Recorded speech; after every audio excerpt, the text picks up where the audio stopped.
for joining us for this live stream service of the First Unitarian Church of Alton on this 15th day of March 2020. This is a special online-only service as we do our best to help flatten the curve of the spread of COVID-19. I also send greetings to the handful of volunteers present today who are making this live stream possible. Thank you. I am Tracy Howe-Koch, and our speaker today is our minister, Amy Brooks.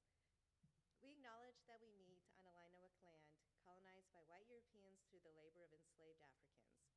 We welcome everyone to this online home of comfort, spirit, justice, and hope. We are Unitarian Universalists. We begin our worship with a prelude by our accompanist, Joy Heft.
We hallow this time together by kindling the lamp of our heritage.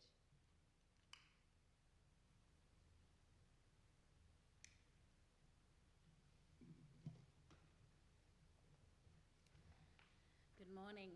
Our opening words and any other unreferenced passages were drawn from our Faith Rocket resource. Let us open our hearts to the invitation of this hour. Let us dare to welcome whatever may come, trusting that as we do, we are safe, held in this love that's within us, between us, among us, and throughout us this whole hour.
In recent weeks, there's been a lot of attention paid to the washing of hands, and that is very important at this time.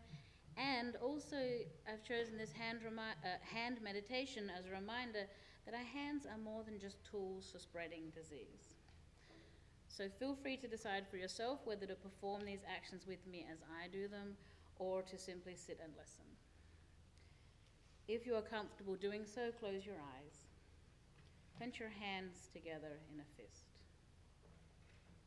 What is it you're holding on to? Is there something that is knotting you up inside? Is there something you don't want to let go of? Is there something you are struggling with? Is there something you don't want anyone to see? Whatever it is, notice that it is there. Notice what it feels like without judgment or blame. simply observing and allowing the knowledge of what you are holding to come to the surface. And if you are not sure what it is, that is fine. Simply notice whatever is there. Now, if you wish, open your hands. It may be that you don't feel ready to do that, and that's okay. You can go through this whole meditation with your fist clenched, but know that the invitation is there for you to open your hands whenever you are ready. When you have unclenched your fist, notice what that feels like. Does it feel freeing? Does it feel scary? Does it feel like nothing is there? What is in your hand now? Push whatever your hand is holding away from you. Whatever was worrying you or scaring you or tying you up in knots, whatever you are carrying with you, whatever you are afraid to let others see, push it away from you and towards whatever gives you meaning. Let the universe take whatever it was from you. Let your hands be empty. Now hold your hand in front of you with the palm facing upward. Now that your hands are empty, allow room for whatever gift may be placed into your hands. This may be a gift of encouragement. It may be a challenge or an instruction. It may be a new perspective. It may be a message of love. Maybe you don't know what it is, or you're not sure anything is there, and that's okay. But whatever it is that the universe or spirit or life or experience has to give you, allow it to be placed in your hand. What does it feel like? And how does it make you feel? Take a few moments and simply notice whatever is going on for you. If you accept it, press it into your heart. Perhaps you don't feel like you have received a gift or are not sure that you want to receive the gift, and you need a little more time to hold this gift in your hands, and if so, feel free to remain with your open palms in your lap. Or if you wish, press your open hand to your heart. It may be that you discover something in that moment that you didn't find in your open hand.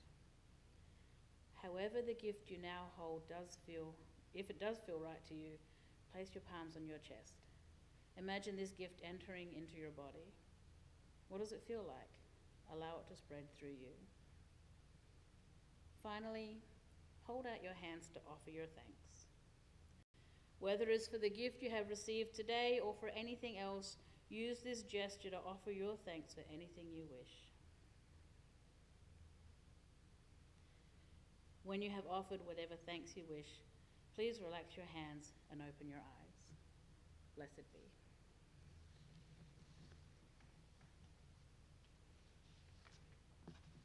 Let us be in an attitude of prayer.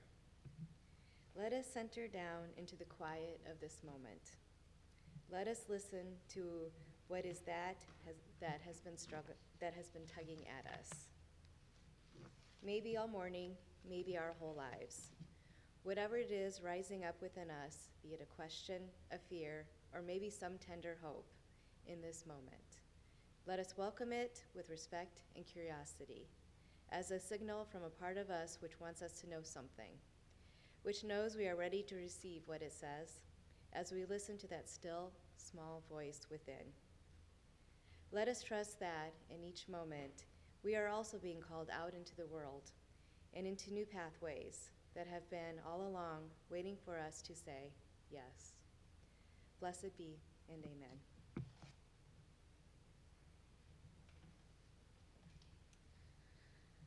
For our reading this morning, I want to share with you one of my poems. This is titled, How to Love a Church. Wash your cup after coffee hour. Wash your cup and greet a guest. Greet a guest, join the choir, teach the children. Agree to serve on a committee. Bring your talents, bring your energy, bring your enthusiasm. Make a pledge. Keep to your pledge. Put your money in the plate. Pull out your high school instrument and offer to play. Show up for services. Show up for everything. Show up. Show up not because the doors are open, but because the invitation is open to bring your whole self to the gathering of selves and dare to be challenged, informed, inspired, to be the one who challenges, informs, inspires, to be the presence that only you can bring to the beloved community in the tradition of the spirit of love. And love. Do the hard stuff. Stay in the room with the crying baby and the adult who glares at the crying baby and that one person who keeps doing that one thing that gets on your last nerve. Love the whole congregation. Stay in the conversation even when you disagree, especially when you disagree. Stay because you disagree and leave. Because love can mean knowing when to wipe the dust and go, when to say no. And know.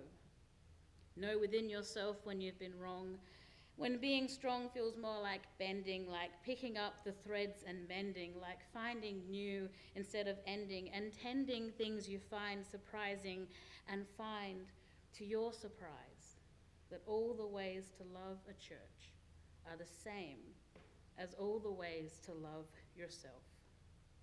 So greet a guest and show up.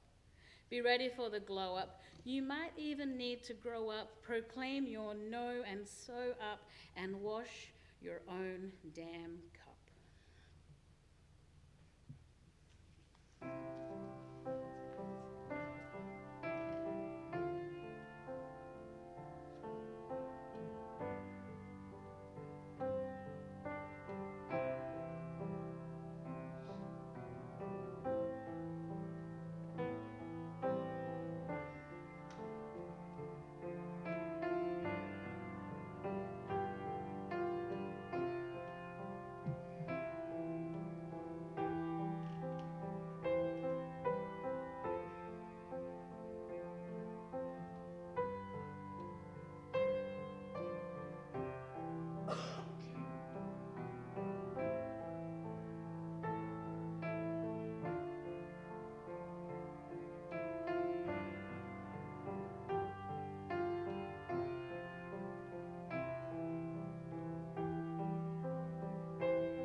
Well, good morning, everyone. A little different way to do the service today, and I hope that you are enjoying the unorthodox way of joining us. But I have a message this morning, and that is that I don't know if you've noticed, but there seems to be a small problem. There's, I want to call it a 3-ply problem. And the first part of it is this. Apparently we're running out of toilet paper, which is odd to me because this is not, I mean, the illness that we're all doing our best to handle, avoid, and mitigate. It's not one that necessarily calls for a lot of toilet paper unless, like, it's 3 in the morning and you need to blow your nose and you forgot to buy facial tissues. I could see that emergency. I have to tell you, I was very confused some weeks ago when the news started coming out from Australia that they were running out of toilet paper. Now, I don't follow the news cycles of every country in the world, but I suspect that this problem began in my home country, so you're welcome, everybody. And what I gather happened is that a rumor started that toilet paper's made in China, so we're going to run out. So then you had the fear of scarcity, and then everyone ran and bought a bunch of toilet paper that they didn't need, and guess what? They ran out. It's a self-fulfilling prophecy, and it's kind of a problem for, we need toilet paper, And then you've got people who are buying all the toilet paper and selling it for 4 times as much on eBay, so that's happening. It's a bit dramatic, and that's a problem. And you know, there's another problem. I don't know if you've heard. Everything's cancelled. So here in Illinois, at least, all the schools are closed, and people are being told to work from home. Conferences are being cancelled. The Mid-America Regional Assembly has been cancelled. It hasn't been cancelled, it's been moved online, which, you know, everyone knows is worse because you're still doing the conference things just from the inconvenience of your own home. So you don't get like an unexpected vacation day or anything. You still have to do the work. You just don't get to, you know, see all your friends you've been missing. I'm kidding, Mid-America region. I look forward to seeing you all online. And parents are so excited to have all their kids at home all day long, every day for the next several weeks, like a little surprise summer break that everyone was definitely prepared for, except for all of the homeschoolers that are sitting at home like, and this is not very different for us. Sporting events have been cancelled. Obviously, I'm a huge fan of all the sports.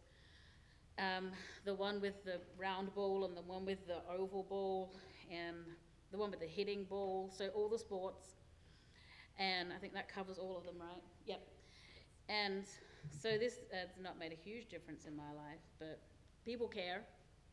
And look, I got really alarmed yesterday when I learned that the library here in Alton is closing on Tuesday. That's when it got real for me.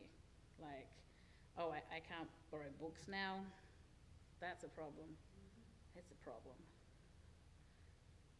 And then, like, there's a third part to the problem, and I think maybe we don't necessarily give it as much attention as we could be. And that is that all around the world, people are sick and dying, and more people are getting sick, more people are gonna get sick, and more people are going to die, and I'm afraid I can't find a way to joke about that. Because when you have that kind of problem, that's a problem, you can't fold that one back on the roll.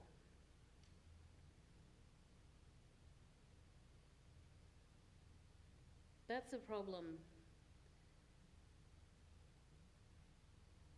That's a staying problem that makes the jokes and the memes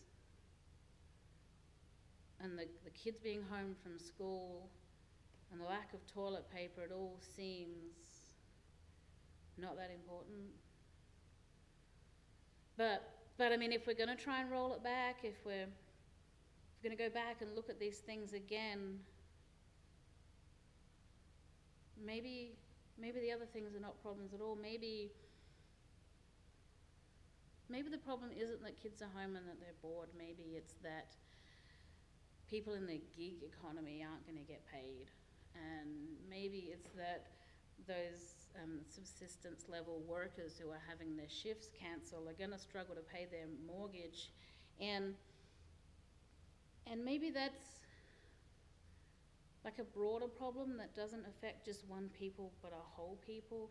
Because again, just if we're going to roll it back, if we're going to go back and look at where I started with this toilet paper issue, the reality is there is no toilet paper shortage. There's a shortage of compassion from people who are buying too much toilet paper. Maybe the thing there's a shortage of is a sense of community. And that's hard to say as I stand here in like an almost empty sanctuary, to say we need to build community. And in a time when everything is cancelled, how do we strengthen our community ties? How do we lean on each other when we're told to keep a 6 feet difference from each other? How do we be the beloved community? when there's a problem. And the problem is a very serious one indeed. And I know, and I know, and I know that we have the resilience that it requires to face this kind of problem together. And by together, I don't mean ignoring the very sensible and important request that we avoid gathering in large groups. By together, I mean the type of reaching out that we can do to support each other despite the restrictions. I mean making sure to check in with a friend, whether you do it electronically or whether you call somebody, whether you write a letter. Does anyone remember letter writing? Yeah? There's a problem, and we can be part of the solution. Because, you know, it's more than just reaching out on a personal level. There's the question, as we exercise our free and responsible search for truth and meaning, of what does it tell us at this time? That one of the biggest concerns about the schools closing was the worry that children would not have enough to eat.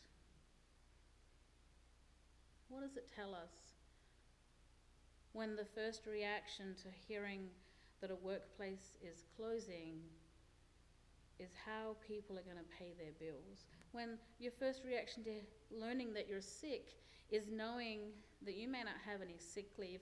I'm saying there's a problem, and the problem is systemic in this society. So part of the way that we can build community together needs to involve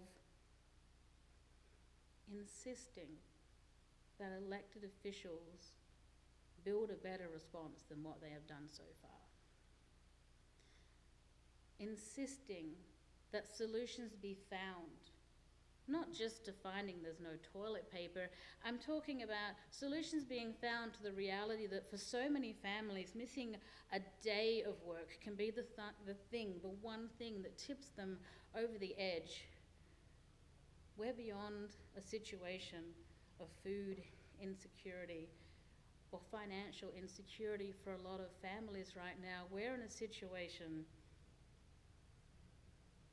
of peril. And we cannot build community unless the community works for everyone in the community. So if the ways to love a church are the ways to love ourselves, then the things that we need for ourselves, for our health, our well-being, our well-rounded spiritual depth, and everything we need in life, those things we need for ourselves, then we need to understand that everyone in our community needs those things also.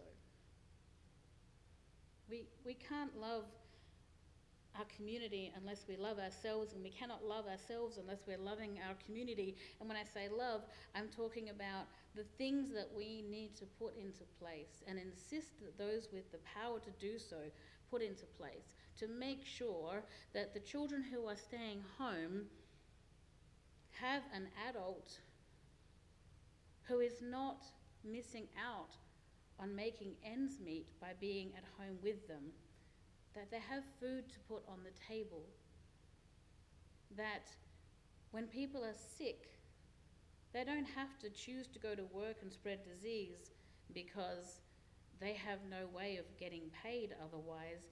And honestly, I don't just mean during the global pandemic, because what we're discovering right now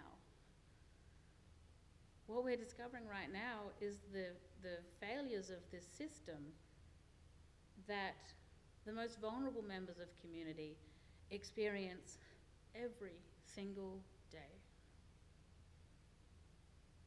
When you wake up every morning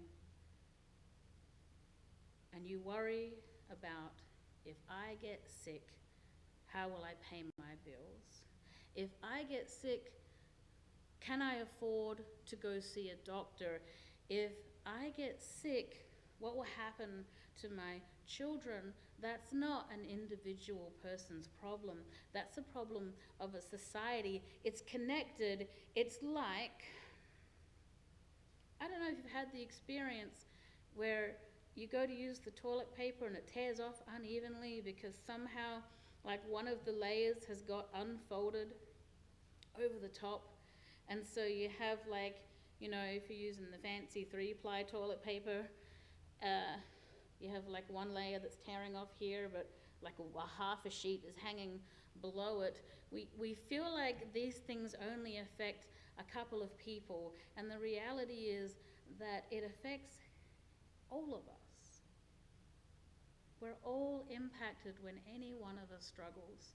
And so the solution, if you didn't know, and I'm here to help you because I was embarrassingly old when I found out how to fix this toilet paper problem, so I mean, maybe this will be the only helpful thing you take from this message, and if so, I'm fine with that. But the solution is to take the top layer, the top leaf, the top ply, and fold it back over and keep doing so until the little serrated edges align.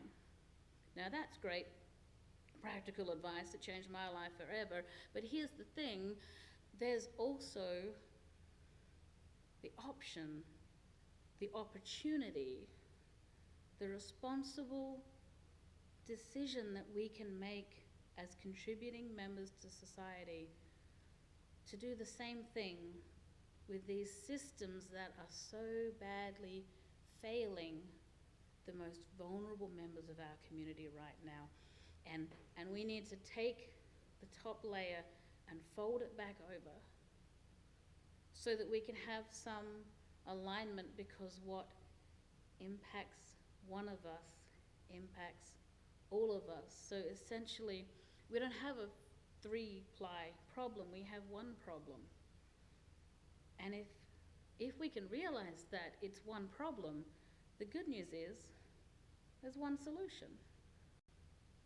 And that solution is, as a community, to work better together at solving the problems of us all. Amen.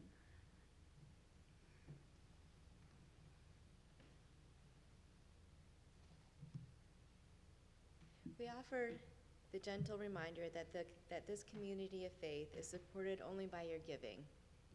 We need each other, and in times of trial, we need each other even more. You can mail your gift to the Alton First Unitarian offices, or give electronically by searching First Unitarian Church of Alton on the Givelify app. Give what you will, for you are generous people.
If you know it, Please join me in our offering prayer. May this offering equip us to inspire love and seek justice.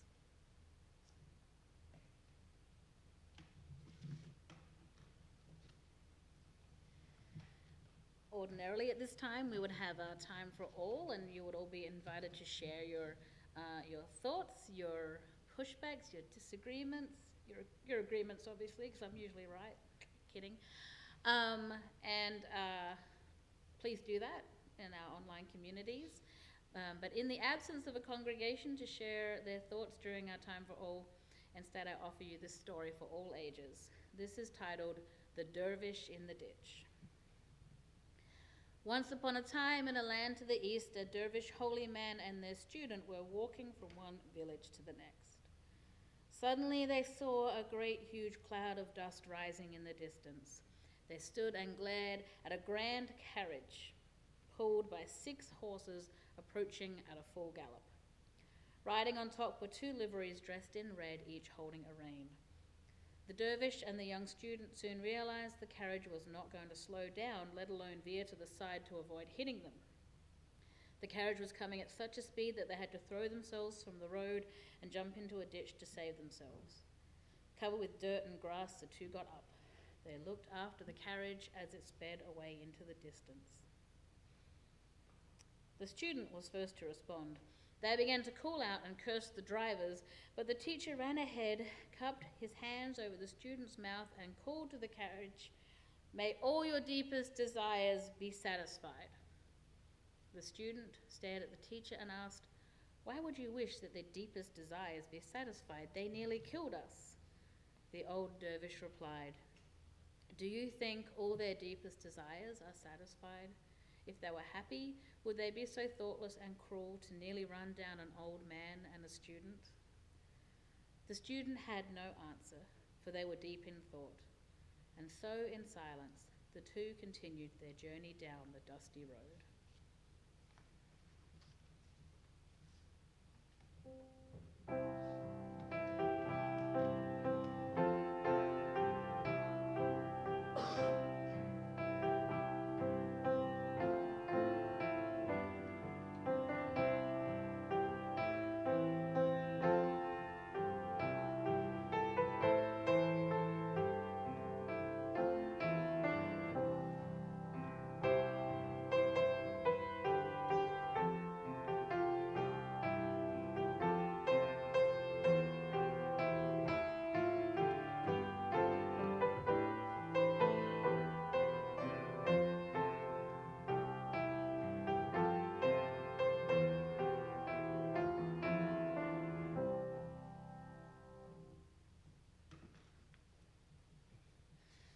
I only have one announcement this week, and that is that the decision about whether we will continue to suspend services or move services online will be made on a week-by-week basis. So be watching your church emails and the Facebook group for a decision about next Sunday as it's made by myself and the board.